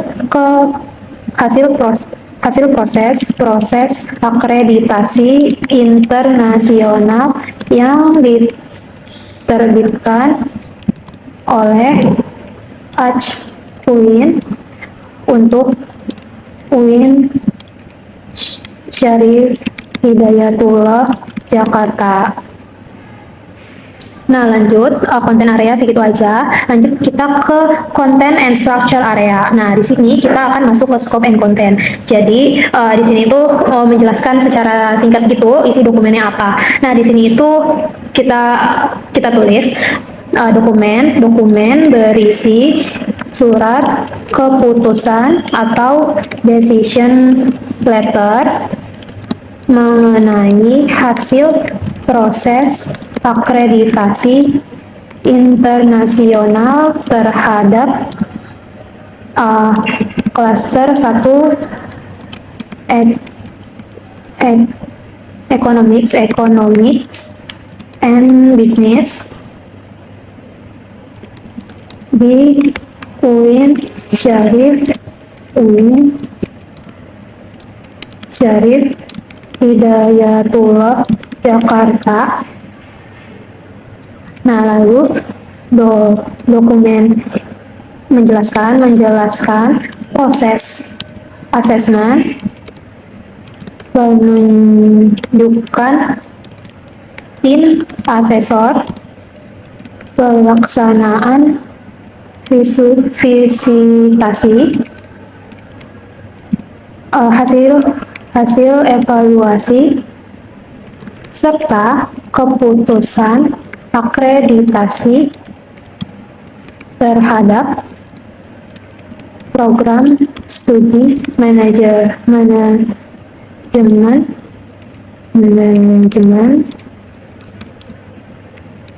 bachelor accounting, bachelor development economics, bachelor syariah banking, bachelor dan syariah banking master. Nah, lanjut kita ke yang condition of access and use area. Jadi di sini kita akan ke sini aja ke language of the material. Jadi di sini itu kan karena dalam file ini kan kita menggunakan bahasa Inggris kan. Jadi kita bisa pilih aja bahasa Inggris. Nah, karena di seluruh dokumen itu menggunakan bahasa Inggris. Lanjut kita ke description control. Nah, di sini kita akan mengisi institution identifier. Jadi di sini kita akan isi Universitas UIN Syarif Hidayatullah Jakarta, UIN Jakarta, karena institusi tersebut itu merupakan lembaga yang melakukan pendeskripsian arsip pada sistem atom.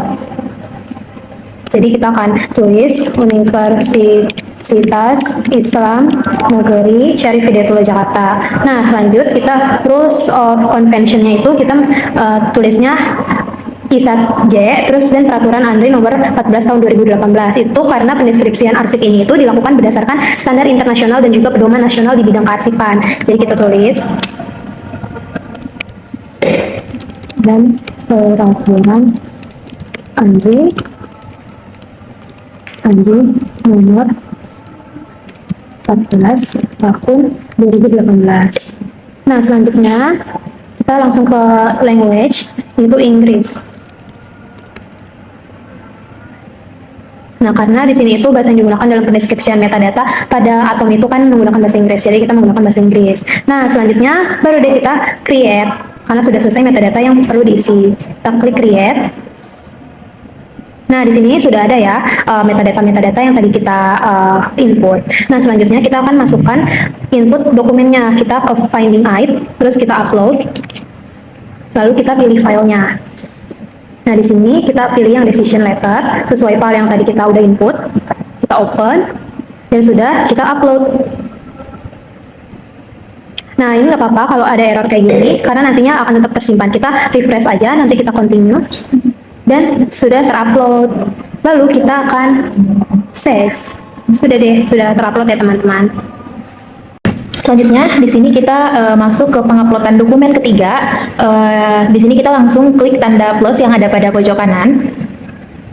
Langsung di sini kita klik archival description. Nah, dokumen yang mau kita upload itu seperti ini. Ini merupakan naskah akademik, jadi ini yang bakal kita upload ke penguploadan tahap ini. Lalu kita masuk ke atomnya lagi. Di sini kita klik yang identity area. Lalu di sini kita masukkan nomor arsipnya. Kita ketik UIN-JKT.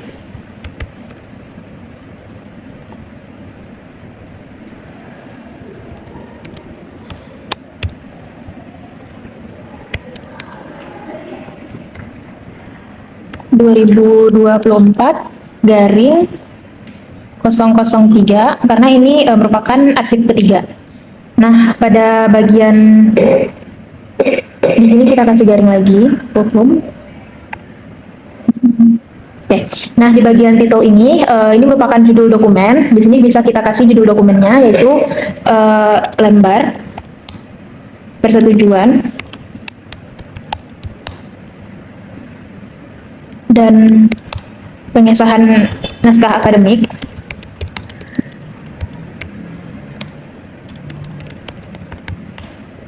Usulan peralihan izin.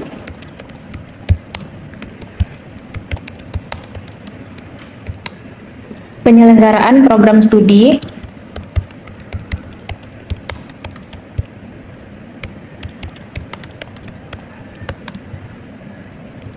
Non-agama.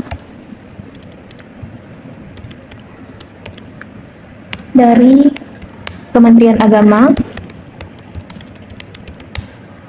ke Kementerian Pendidikan, Kebudayaan, dan Ristek. Nah, isi dari titel ini kita sesuaikan dengan isi dari dokumen yang tadi. Nah, selanjutnya kita di sini isi tanggal pembuatan yang dan pengesahan dokumennya. Nah, di sini kita isi tanggalnya itu 20 Februari sesuai dengan dokumen. Lalu startnya itu pada tahun 2024. Nah, di sini kita sesuaiin aja, kita buat di sini 2029.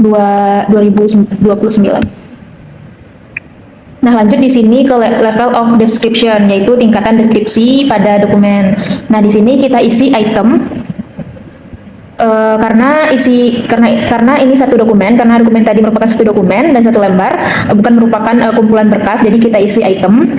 Lalu pada bagian ini, bagian ini kita kosongkan saja. Lalu pada extend and medium kita buat satu lembar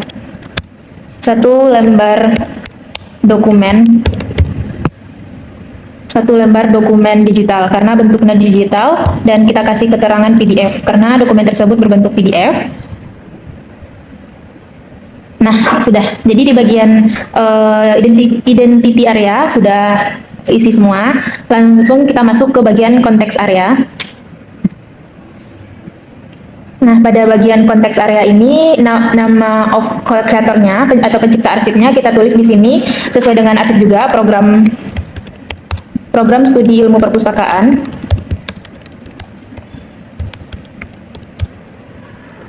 UIN Syarif Hidayatullah Jakarta.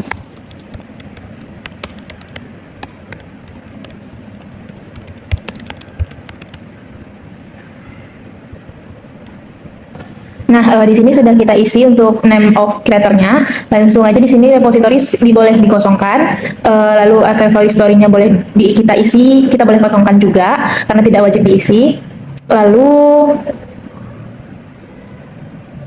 di sini bagian sini tuh udah merupakan dari mana arsip ini diperoleh. Nah, di sini kita bisa isi dengan arsip berasal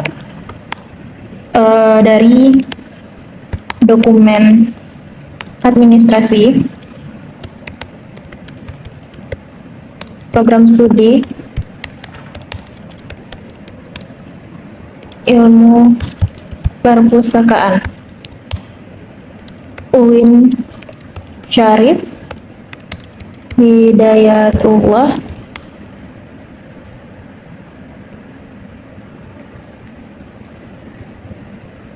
Syarif Hidayatullah Jakarta. Nah, di bagian konteks area ini sudah diisi semua.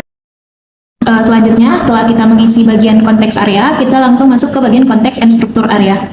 Nah, di bagian ini kita klik. Nah, di bagian scope and content ini merupakan lingkup dan isi arsipnya. Di sini kita bisa menjelaskan arsip ini, dokumen ini berisi tentang apa. Nah, di sini dokumen ini berisi persetujuan dan pengesahan atas naskah akademik terkait usulan peralihan izin penyelenggara program studi non-agama, yaitu ilmu perpustakaan, dari Kementerian Agama ke Kementerian Pendidikan, Kebudayaan dan Riset, ditandatangani oleh Dekan Fakultas Adab dan Humaniora, Ketua Program Studi Ilmu Perpustakaan, dan disahkan oleh Rektor UIN Jakarta.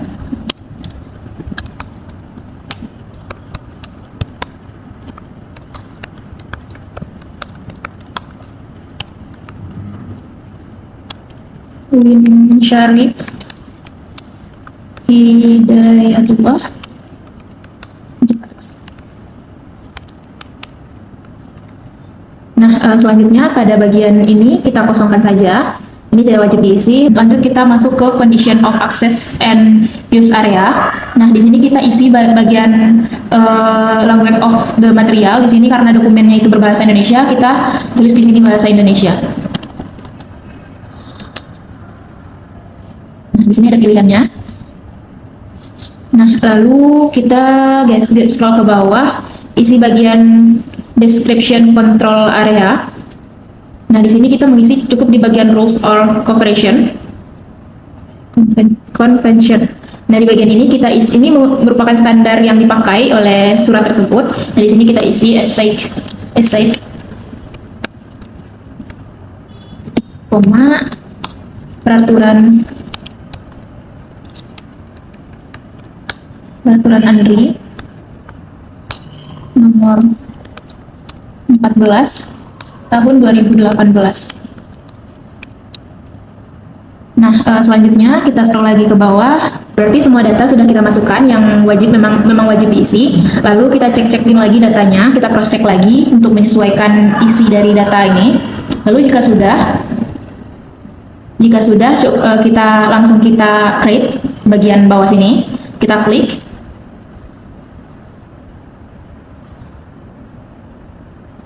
Kita tunggu. Nah, di sini sudah ini bagian data-data yang kita masukkan tadi sudah tersedia di sini. Lalu jika mau mengupload PDF dari suratnya, kita klik di bagian upload di pojok kanan sini di bagian feeding aid. Nah, di sini bagian inilah tempat kita nanti bakal ngupload filenya. Lalu klik ini. Nah, ini merupakan suratnya, arsipnya. Kita klik, lalu kita klik open.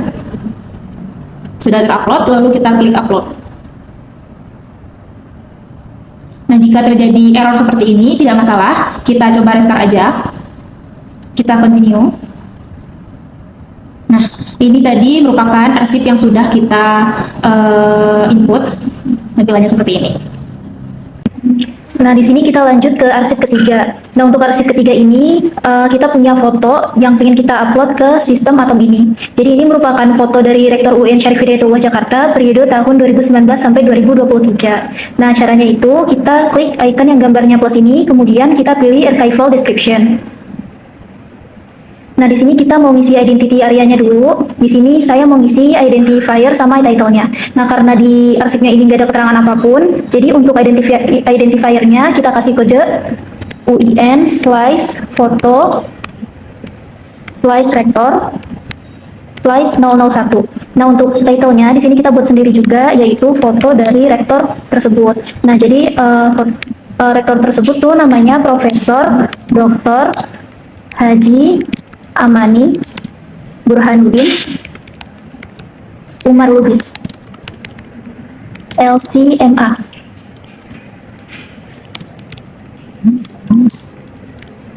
Kemudian lanjut ke bawah, di sini ada dates. Nah, karena di arsipnya itu nggak ada keterangan tahunnya sama sekali, jadi kita menggunakan perkiraan aja, yaitu perkiraan selama beliau menjabat. Nah, beliau tuh menjabat dari tahun 2019 sampai tahun 2023. Jadi untuk startnya kita isi 2019, kemudian end-nya kita isi 2023. Lanjut lagi ke bagian level of description. Nah, di sini kita pilih item karena di sini cuma satu foto aja. Lanjut ke bagian deskripsi fisik, kita tulis satu foto digital. Dan karena formatnya PDF, di sini kita kasih tanda kurung PDF. Lanjut lagi ke konteks area. Di sini kita mau ngisi name of creator sama archival historinya. Kalau name of creator kita di sini tulis saja UN Syarif Hidayatullah Jakarta. Kemudian untuk archival history di sini kita mau isi perjalanan history dari arsipnya itu gimana. Jadi di sini kita ceritakan bahwa ini merupakan arsip foto, merupakan dokumentasi visual dari Rektor Universitas Islam Negeri Syarif Hidayatullah Jakarta periode 2019 sampai dengan 2023. Lanjut lagi ke bagian bawah. Di sini kita nemuin bagian content and structure area. Di sini kita mau ngisi ruang lingkup dari arsipnya itu sendiri. Nah, di sini kita ceritakan isi arsipnya itu apa. Jadi arsip ini berupa satu foto digital yang menampilkan Profesor Dr. Haji Amani Burhanuddin Umar Lubis LCMA.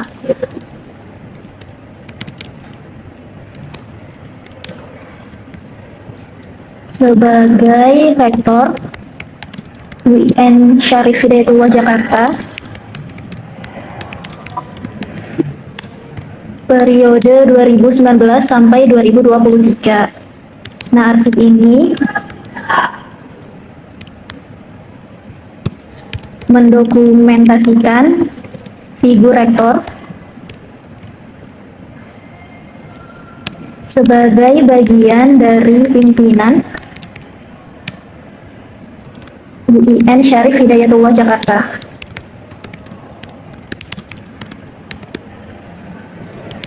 Kemudian foto ini diambil di gedung rektorat lantai 2. Scroll lagi ke bawah, lanjut ke bagian description control area. Di sini kita isi institution identifier-nya, yaitu Universitas Islam Negeri Syarif Hidayatullah Jakarta. Kemudian kita isi juga rules or conventions. Di sini kita isi ISAD G. Kemudian titik 2, peraturan ANRI nomor 14.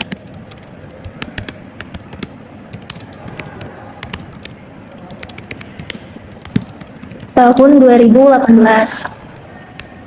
Nah, kalau udah di sini kita bisa cek lagi apakah metadata yang udah kita input itu udah sesuai atau belum. Kalau misalkan sekiranya udah sesuai, di sini kita scroll ke bagian bawah, kemudian kita klik create. Nah, ini dia tampilan dari metadata arsip yang telah kita input ke dalam Atom. Nah, selanjutnya kalau misalkan kita mau input filenya, di sini kita ke bagian kanan ada finding aid, kemudian kita klik upload. Selanjutnya di sini kita klik choose file. Kita cari file yang ingin diupload, kemudian kita klik upload lagi. Nah, kalau menemukan error seperti ini, kita refresh aja dan klik continue. Nah, ini dia hasil dari arsip yang telah kita input di sistem Atom. Kalau misalkan mau klik, tinggal kita klik aja, nanti bakal keluar file yang udah kita input ini. Oke, selanjutnya kita akan menginput arsip kelima, yaitu salinan keputusan Menteri Pendidikan Tinggi, Sains dan Teknologi. Langsung ke menu add, kita ke menu add, terus ke archival description. Yang pertama kita mengisi identity area. Untuk identifier ini kita karena di suratnya sudah ada, jadi kita salin aja nomornya.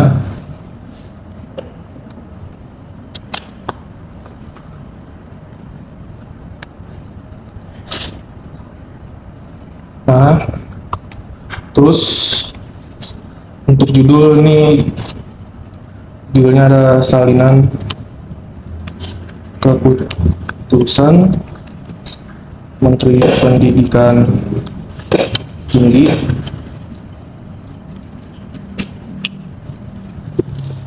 Sains dan Teknologi nomor 24 garis miring A garis miring O garis miring 2025 tentang izin pembukaan program studi bidang biomedis,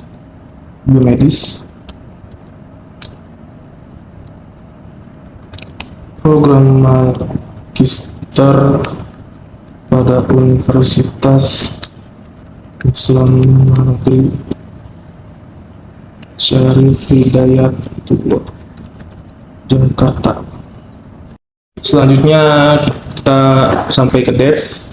Date-nya itu di sini di surat tertera pada tanggal 10 Januari start 2025, N-nya itu 2030 karena biasanya itu menteri setiap 5 tahun. Terus kita ke level of description-nya. Untuk level of description saya memilih item karena arsip yang saya deskripsikan berupa surat dokumen keputusan menteri. Lanjut ke extend and medium. Pada extend and medium ini saya mengisi satu berkas digital dalam format PDF yang terdiri dari 4 halaman. Selanjutnya ke konteks area. Pada metadata name of creator, saya mengisi Kementerian Pendidikan Tinggi, Sains dan Teknologi Republik Indonesia.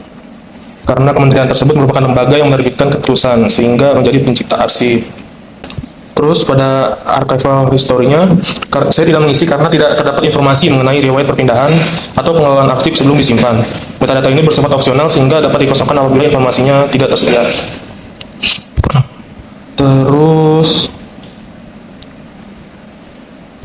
ke content and structure area. Pada metadata scope and content, saya menjelaskan isi arsip secara ringkas saja. Seperti arsip ini berisi keputusan Menteri Pendidikan Tinggi, Sains dan Teknologi nomor 24 garis miring O garis miring 2025 mengenai pemberian izin pembukaan program studi ilmu biomedis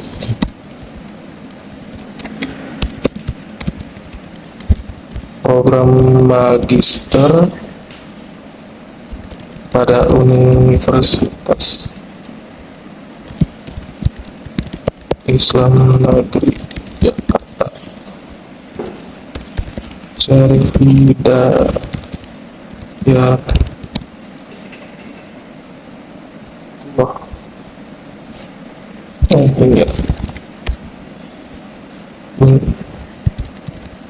Jakarta. Dokumen ini memuat dasar hukum pertimbangan tentuan pelaksanaan kewajiban perguruan tinggi dan tanggal mulai berlakunya keputusan. Kita lanjut aja ke condition of access and use area. Pada metadata language of material, saya memilih bahasa Indonesia karena seluruh isi dokumen menggunakan bahasa Indonesia. Lanjut ke description and control area. Pada metadata institution identifier, Ini diisi UIN Syarif Hidayat Jakarta, karena institusi tersebut berperan sebagai lembaga yang melakukan pendeskripsian arsip di dalam sistem atom. Terus ke rules of convention, di sini saya mengisi ISADG dan peraturan ANRI nomor 14 tahun 2018, karena pendeskripsian arsip dilakukan berdasarkan standar internasional dan pedoman nasional di bidang kearsipan. Terus ada metadata language. Sini saya mengisi English karena bahasa antarmuka dan elemen pendeskripsian pada sistem atom merupakan bahasa Inggris. Terus bisa dicek lagi dari atas apakah sudah sesuai atau belum. Tuh, misalnya ada typo, kita benerin dulu, cek lagi.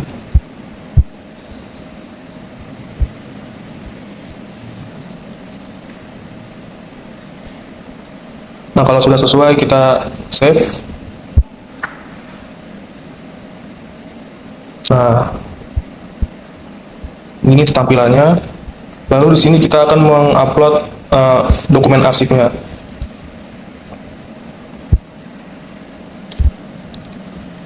Kita pilih dokumennya, lalu kita open, lalu kita upload. Ya, tinggal refresh aja ini, continue, dan sudah terupload dokumennya. Nothing sacred, but it's a living. Hey, go, here she go. Either a little too high or a little too low. Got no self-esteem and vertigo.